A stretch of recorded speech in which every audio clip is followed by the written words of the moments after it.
ศรัทธาเอ้ยทรัพย์สมบัติหมื่นล้านขันบ่แบ่งมาทำบุญขาดกำไรบ่เหลือทุนหมู่คุณอย่าเผลอพังเพิ่นว่าถ้านั่งตั้งอีจาข้างบริจาคหากเป็นบุญประเสริฐแท้พระพุ่มเจ้าเพิ่นสั่งสอนศรัทธาเอ้ยโยมพ่อโยมแม่ทรัพย์สมบัติหมื่นล้านมันบ่แม่นของเฮาเพียงแต่หยิบยืมเขาสัวประมาณมาใส่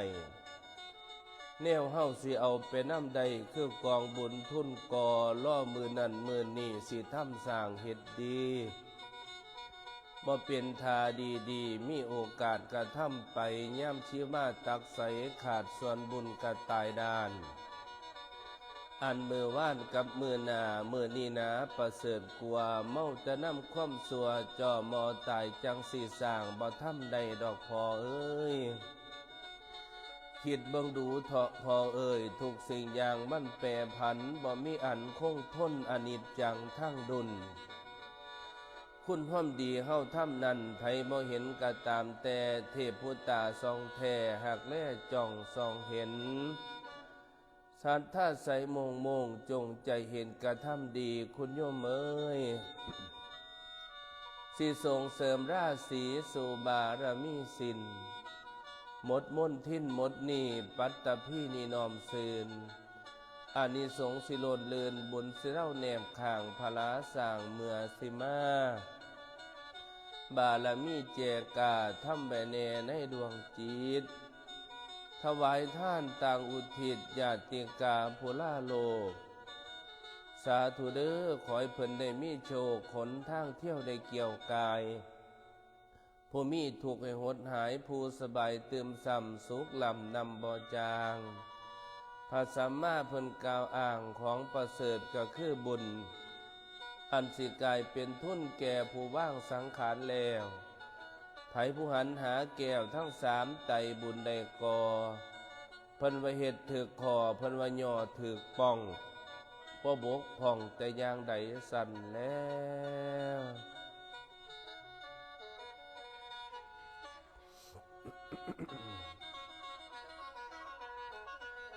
เจริญสุขเจริญพรศรัทธาญาติโยมพี่น้องโยมพ่อโยมแม่เจริญพรในเสาร์วันที่3 ธันวาคมพุทธศักราช2567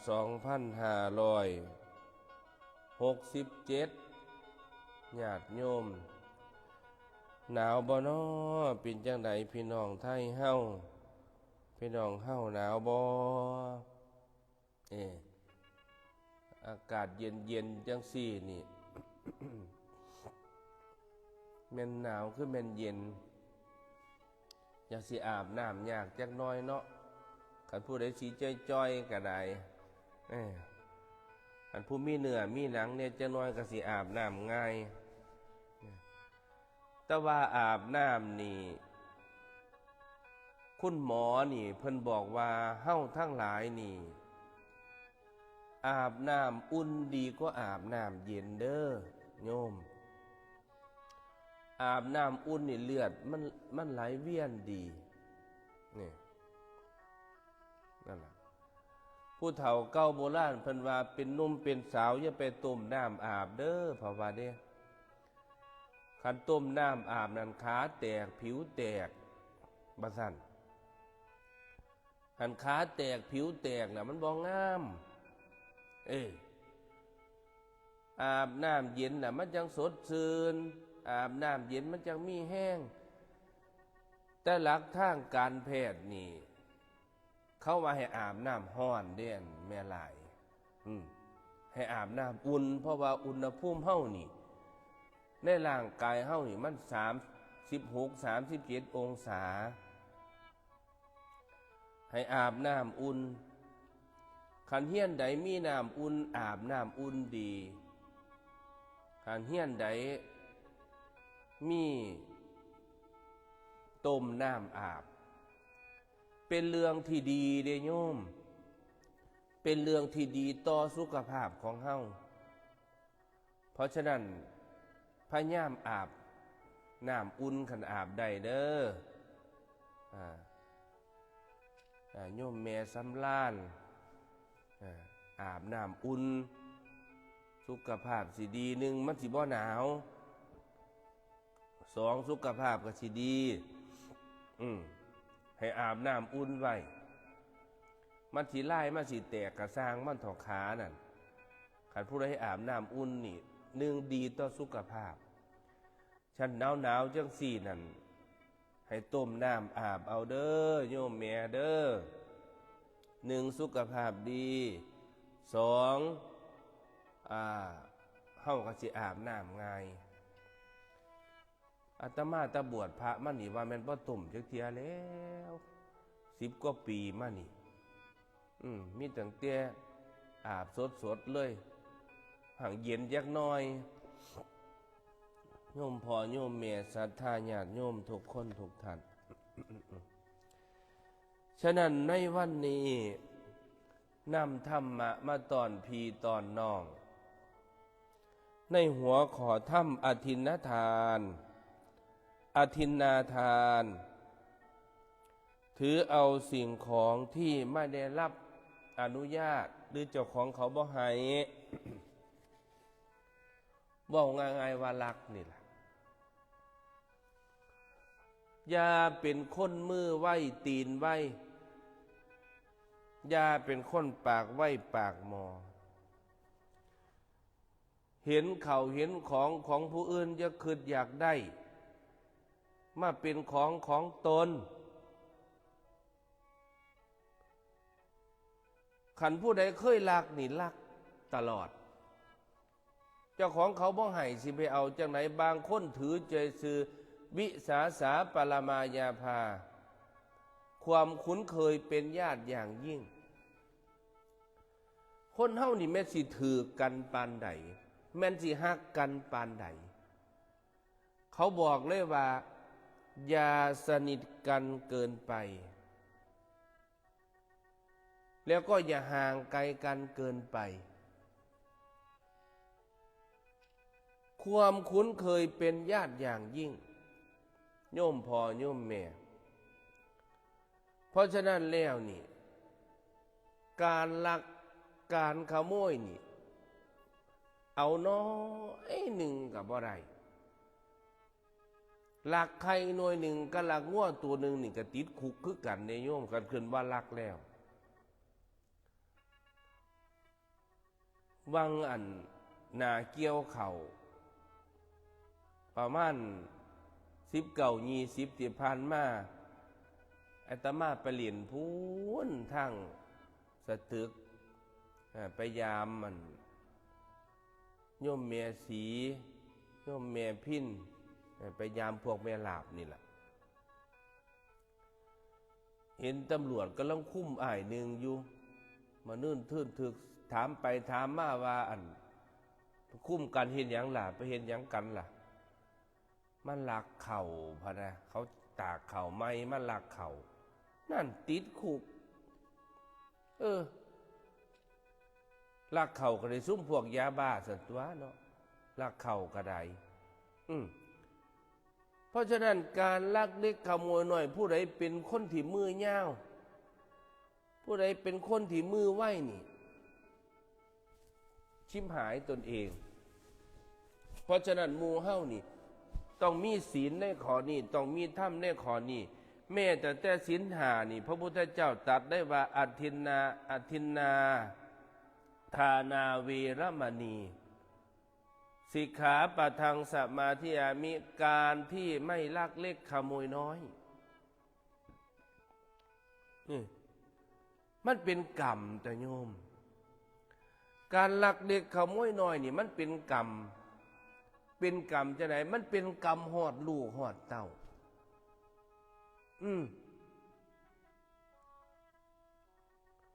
โยมเอ้ยแต่มาได้ยินว่าเนาะได้ยินผู้เฒ่าบอกมาว่าเอ้ย เฒ่าพ่อแย่นั่นเพิ่นบอกสู่ฟัง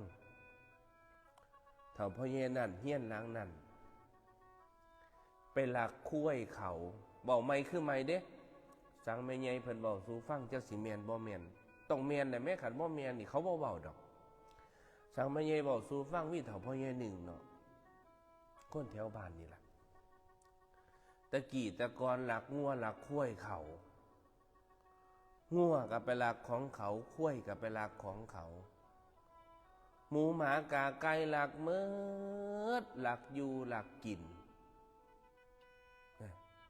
พ่อหลักได้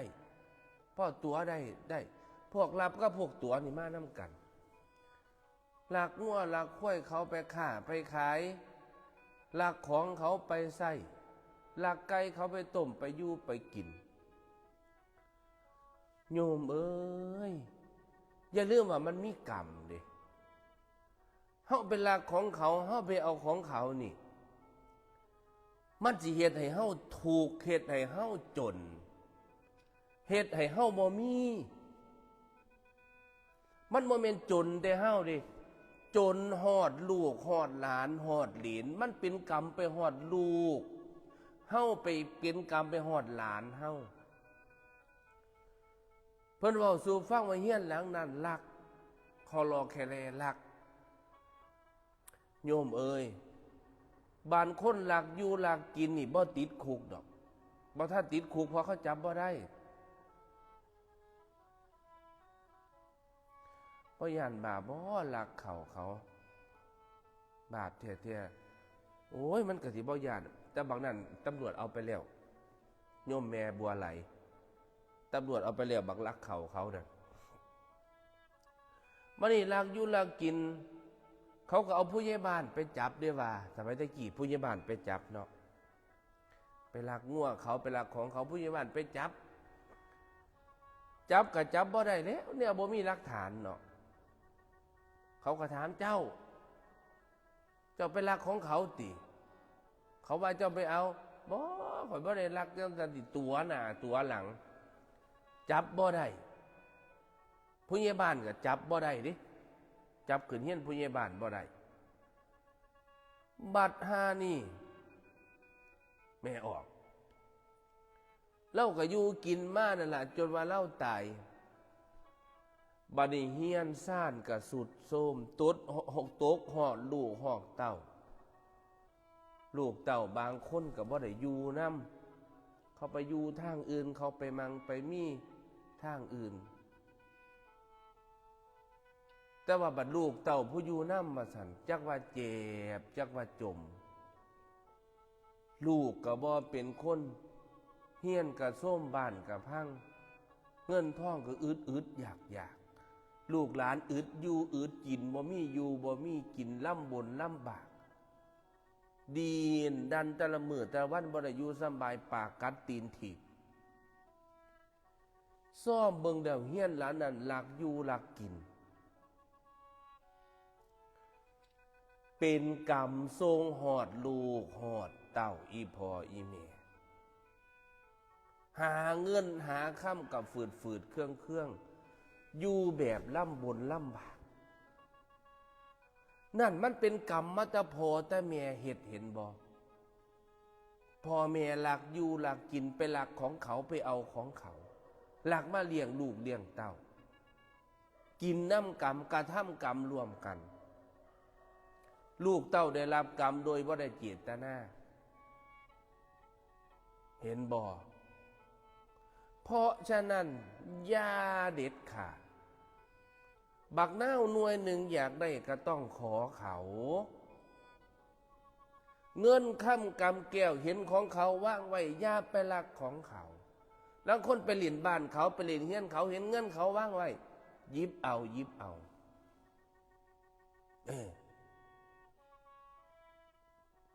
เกิดเบิ่งมันเป็นปานนั้นตะเกียตะมากะลักเด้ลักเงินแม่ใหญ่ไปซื้อขนมแต่เป็นเด็กน้อยเนาะเศร้าลักย้อนเขาจับได้นี่แหละแม่ใหญ่เพิ่นกันลูกเพิ่นไปเห็นงานกรุงเทพเนาะหมู่หน้าหมู่อ้ายไปเห็นงานกรุงเทพ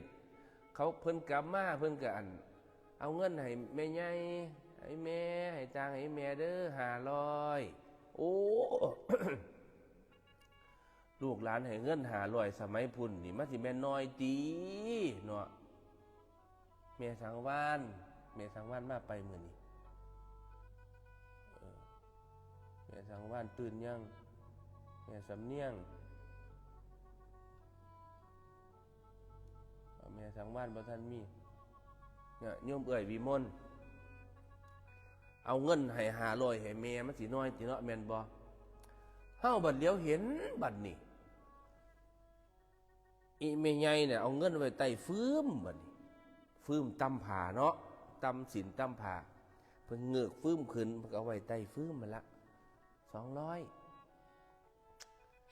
อาตมากะไปหลักมา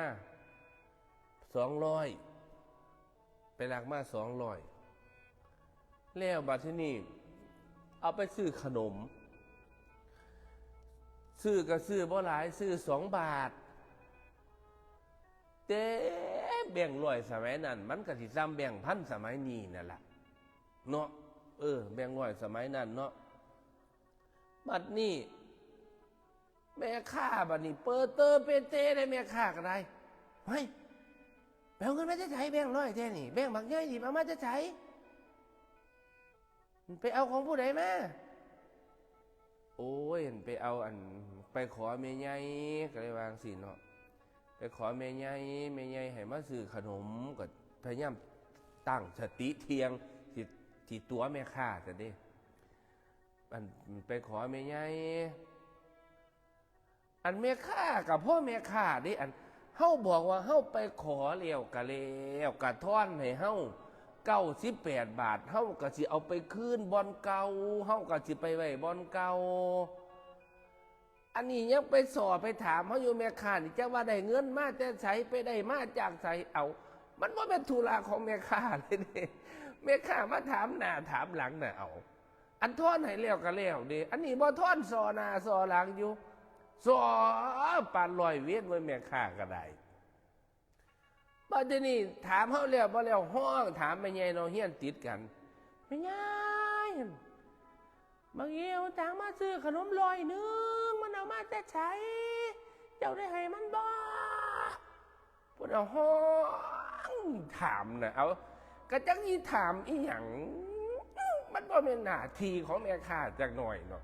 ข่อยได้มาแต่ไสมันก็เรื่องของข่อยเป็นเจ้าบ่ได้เป็นตำรวจเจ้าบ่ได้เป็นร้อยเวรจ้าสิมาช่ออีหยังกระดอกกระเดียนแม่ค้านี่ก็ได้ความก็เลยแตกแม่วังบัดทีนี้ความเลยแตกแม่ไหลอาตมาละศูนย์ว่าซั่นเนาะความแตกบัดนี้ความแตกย้อนเงิน2 บาทไปซื้อขนม2 บาทบ้านที่นี่ก็ท่อน98 บาทเอามา200เนาะ100นี่เสียงไว้บ่เสียงในกระเป๋าเด้ถ้าเสียงในกระเป๋านี่เพิ่นคนแล้วมันเห็นผิดแล้วอาตมาเสียง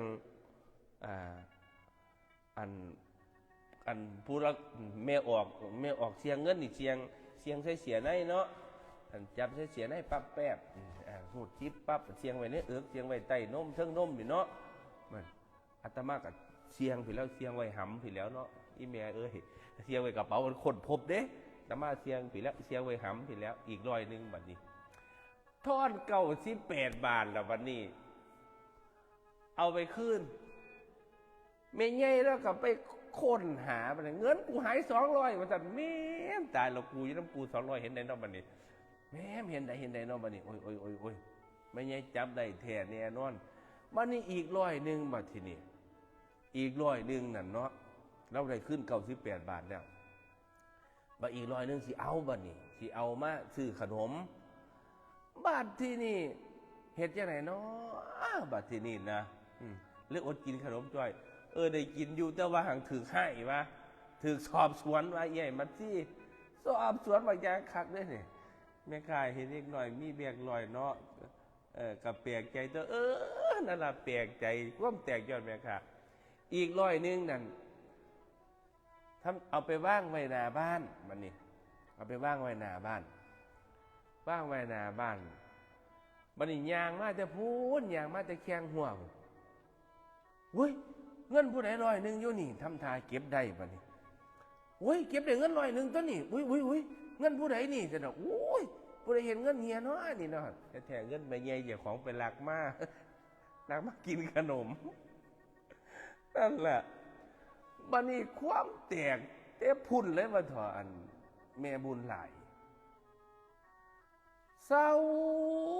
หลักตั้งแต่มือนั่นเป็นต้นไปเศร้าหลักแต่มือนั่นเลยย้อนเมียข่าเนี่ยบ่ได้ย้อนผู้ใดดิย้อนเมียข่าเลยโอ้ยขึ้นอย่างหัวว่าสั่นเนาะเมื่อคืนย้อนหลังเลยขึ้นอย่างหัวโอ้ยแต่ว่าตอนนั้นมันบ่อยากหัวเด้อตอนนั้นนาลาตาตายนาลาเซเวผู้เหลียวถือสอบสวนเนาะเอาจะว่าสร้างแม่ข่าเท่าซุมือนี่แหละเว้ยเนาะอุ้ยทำไมไงนี่ท่านดอกมันมาเป็นเรื่องของเจ้าจังน้อยท่านดอกเจ้าทอดแล้วก็เลวเจ้าบ่ทอดจะมันสอบหน้าสอบหลังโอ้ยความข่อยก็เลยแตกเหมือนอรรถไม่ไงแล้วก็สงสัยย่ายก็สงสัยก็เลยแล้วก็สงสัยเท่าซุมือนี่แหละวะแล้วก็หูยดอกว่าละแต่เป็นเด็กน้อยสมัยนั้นก็สิ3 ขวบนี่ละ3 ขวบ4 ขวบนี่ละเพราะฉะนั้นลูกหลานไปลักของเขาไปเอาของเขาเนี่ยมันลำบุญลำบากในภายภาคหน้าลักมาให้ลูกให้เมียกินลักมาให้ลูกให้หลานกินมันเป็นอานิสงส์มันเป็นผลกรรมที่ได้รับมาแต่ผลครอบครัวนั่นเฮียนนั่นอึดอยากลำบนลำบากโยมสังเกตบ่ลูกหลานเป็นสาวเป็นนางเฮ็ดอยู่เฮ็ดกินก็บ่เป็นหากินเองก็บ่เป็นลางคนอายุ20 ปีลางคนอายุ30 ปีหนีบ่มุมพ่อบ่มุมแม่เหตุการณ์เหตุงานกินบ่เป็นย้อนหยังย้อนกรรมของพ่อของแม่ไปลักไปกระทำมานั่นเขาเว้ากันเด้เฮียนหลังนั่นเด้อพอใหญ่มันหลักบักนี่มันก็สิเป็นคนมือหลักคือกันเด้อคนมือไว้กันเด้อเอามันหลักอยู่ติเว้ยสูสิฮู้จักหยังมันหลักมันได้พ่อใหญ่เขาด้วยเนี่ยจัดพ่อใหญ่เขาตะเก้าเนี่ยสามารถสิเบาลักอยู่ลักกินหมดเท่านั้นตัวหมดเท่านั้นสูสิฮู้จักหยังถามกูนี่เสียบ่มันเป็นจังซั่นถูกมุมมองถูกละแวงคนหลักอยู่หลักกินนี่บ่แม่นธรรมดาผิดศีลผิดธรรมกรรมมันทรงผลมันทรงถ้าสิไปลักหยังอยากได้เฮาก็ขอตัวอีนางหนึ่งลักก็บ่แม่นลักธรรมดาลักศีลมีเขาโอ้มื้อนี้จะไปจังหันเจ้าค่ะอันโยมเอี่ยวิมลนั่นหลวงพี่อันเพิ่นเลี้ยงหมาอันงามๆเพิ่นยังอยู่หันบ่หลวงพี่อันเพิ่นมีหมาพันธุ์นะลาบราดอร์ลาบราเดออีหยังเนี่ยน่ะพันหน้าพันหลังน่ะมันมีหลวงพี่องค์นึงนุ่มๆแหมแล้วเลี้ยงหมาพันธุ์แม่แล้วอยู่หันบ่ เนี่ยเพราะฉะนั้นอย่าไปหลักศีลมีเขาสิกล้าใช่ที่เขาจำไล่ได้แม่นบ่แม่หลายจำศีลมีไล่นี่มัดมีได้นี่แม่หลายจำได้แม่นบ่แม่บัวไหลจำไล่เจ้าของใดเจ้าของใส่ไล่นี่เจ้าของใส่ตรงนี่ศีลนี่ถูกลักไปไม่ได้จำไล่ได้ไปลักมากกับบ่กล้าใส่ของเขาดอกที่ไปใส่อย่างเขาจื้อได้จำได้นั่นแหละแม่บานเย็นแม่ลาตี นี่เพราะฉะนั้นหลวงพี่หมีบันไดแมนแล้วเลี้ยงหมาอยู่บ่มีย่ายสังว่านนี่มันนอนหัวจะตื่นสิไหนวะถอย่ายสังว่านนี่มันหนาวเนี่ยมันนอนดีสิไหนวะถอหัวจะตื่นในย่ายสังว่านนี่นั่น หนาวแล้วเพิ่นนอนดีเสด็จนอนห่มผ้าอีปูแล้วว่าอยากลูกเด้ย่ายสังว่านนี่เพราะฉะนั้นอย่าไปหลักอยู่หลักกินอยากได้ให้ขอเขาอยากได้ให้ขอเขาไม่ใช่เฒ่าอยู่บ้านผู้หนึ่งอายุ90 ปีนะ90 กว่าปีซ้ำต้องแข็งแรงอยู่ปีกายปีก่อนตะมาว่าย่ายให้สินมีจักผืนแน่สินขันย่ายนะมูงามๆนั่นเรียกว่าสิอัตมาเรียกว่าเนาะมอมสิเอาไปอีหยังมอมสิไปจัดยามสิบ่ดอกยามก็บ่อึดดอกสุดดอกมอมสิเอาไปหยังโอ้ยเอาไปไว้ซื่อๆนี่ล่ะไว้เป็นมุ่นเป็นมั่งของย่ายกระเถาแล้วขอย่ายซื่อๆเด็ดยักตรงนึงเปิดตู้กวกากเอามาให้เลยผืนหนึ่งเอาเรียกเอาตรงไหนพะนะมีแต่ผืนงามๆเอาตรงหนึ่งเอามาไว้ถะเบิ้งซะดอกเพราะได้ขึ้นฮอดได้วางสิเอามาให้ตรงหนึ่งขอเขาก็ให้สินมีนี่ก็ไปซื้อมาเป็นตรงละ1,000-2,000พุ่นติอาตมากันว่าเป็นญาติพี่น้องว่าเป็นแม่ใหญ่เฒ่าซื่อๆอาตมาก็เลยเอาอยากไว้อยากเบิ้งอยากเอาไว้ซื่อๆนี่แหละบ่ได้เอาอยากไปหยังนั่นอยู่เจ้าข่าหมางามโอ้ขายแต่หมากันรวยแหละหลวงพี่หมีนั่นแหละญาติโยมเพราะฉะนั้นอย่าไปหลักอยู่หลักกินสอนลูกสอนเต้าให้หู้จักแจกให้หู้จักทานล่าเอ้ยหู้จักใส่บาตรหยาดน้ำเด้อ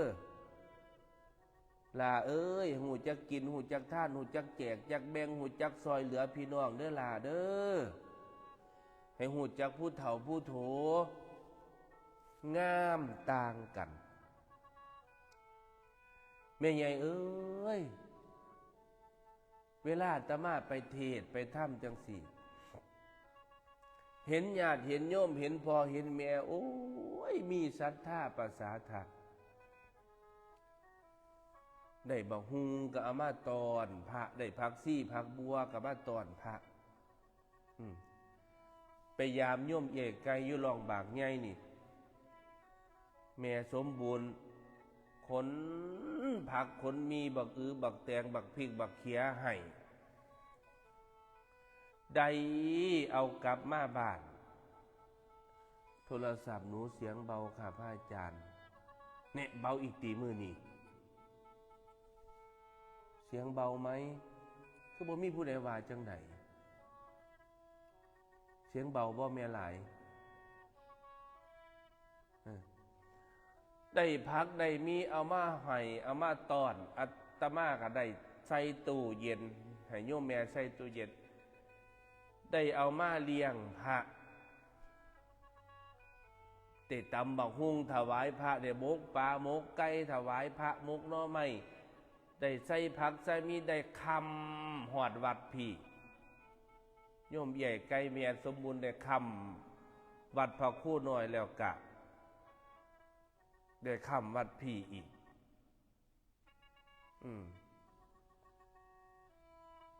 บานเย็นเสียงเบาอยู่จ้าเอามาคือเบาอ่ะ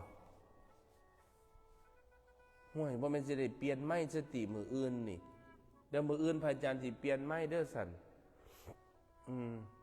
เบาจ้าเปิดจนเต็มโอ้ขออภัยขอบคุณหลายๆที่บอกมันโอ้เนาะบัดมันคือเบาว่ะมันถ่ายทอดสดมันเสียงเบาบ่ไม่อันนี้แม่ปกติใส่ไม้ตัวนี้เดี๋ยวถ่ายทอดมันสิเป็นใ าธุเสียงดีอยู่จ้าเสียงชัดเจนเสียงเบาอยู่จ้าแต่บ่มีหมู่เว้านำเดี๋ยวมื้ออื่นจะเปลี่ยนไหมขอบคุณมากๆที่เม้นมาเดี๋ยวมื้ออื่นจะเปลี่ยนไหมมันอาจจะเป็นน้ำไม้นี่ล่ะไม้นี่ไล่สดมันอาจจะเสียงบ่ดีปานไหนเพราะว่ามันเป็นไม้อัดวิดีโอเดี๋ยวมื้ออื่นจะเปลี่ยนไหมแม่นโอเคแม่เสียงดังอยู่จ้าแน่มันเป็นน้ำหยังอ่ะบางคนก็ว่าเสียงเบาบางคนก็ว่าเสียงดีเสียงดังชัดเจนเสียงชัดเจนแต่เบาเมนนี่น่าจะโอเคอาจจะเ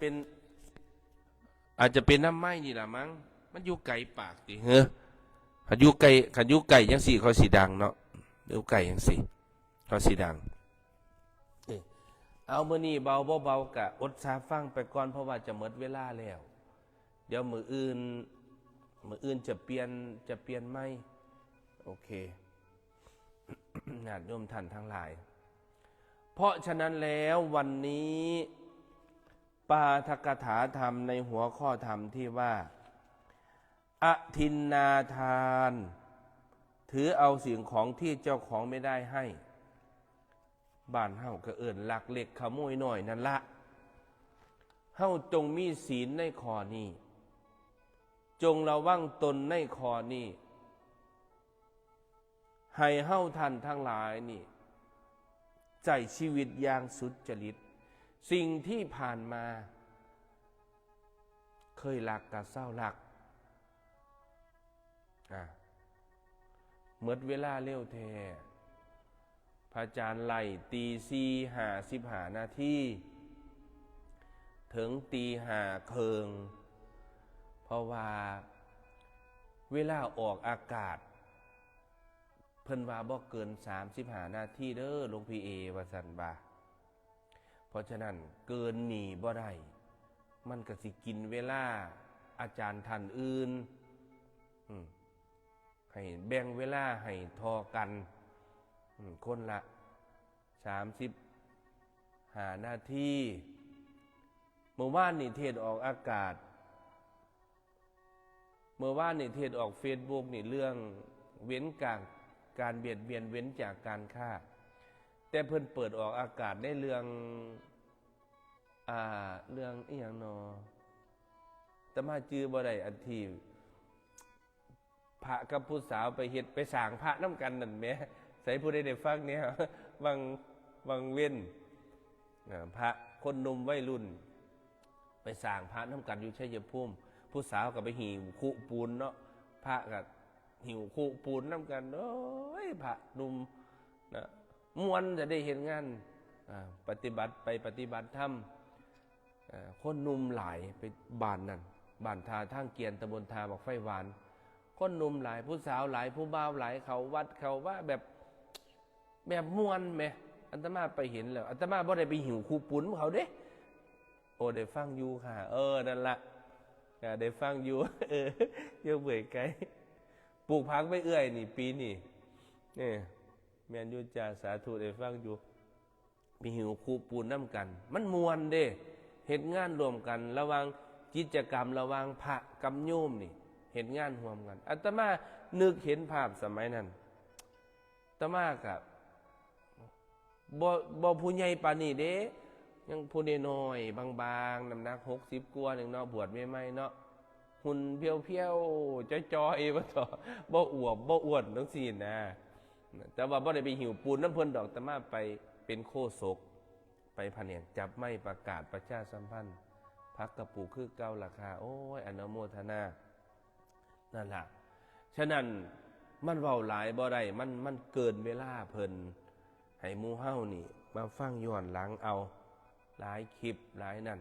ฟังแล้วเอาธรรมะไปปฏิบัติไปใส่อันใดมันดีก็จำอย่าเฮ็ดให้มันเป็นกรรมก่อตนเองโยมแม่ฟังธรรมแล้วก็เข้าสวนโอ้อนุโมทนาเมื่อวานติแม่ว่าง เดี๋ยวสิมีแนวให้แม่ว่างซอยอยู่อันหนึ่งกำลังคิดอยู่ว่าสิจังไหนดีนอแต่ว่ากับบ่ท่านเว้าเดี๋ยวให้พร้อมก่อนเดี๋ยวจีให้แม่ว่างนี่ได้มีส่วนรวมน้ำจักหน่อยเพราะว่าแม่ว่างเป็นคนที่มีฝีมือเดี๋ยวถามพี่หมูก่อนพี่หมูกึกเพิ่นสิว่าจังได เอาฉะนั้นแล้วญาติโยมมื้อนี้เอาสมีแล้วเนาะสุดท้ายนี่ก็ขออำนวยอวยพรให้ญาติโยมพี่น้องท่านสาธุชนโยมพ่อโยมแม่พี่น้องจงมีแต่ความสุขความเจริญด้วยจตุรพิทพรใช้ทั้ง4ประการมีอายุวันนะสุขะภละปฏิภาณธนาสารสมบัติปิพัฒนมงคลสมบูรณ์พุนผลทุกท่านทุกคนทุกประการเทอญขอเจริญพร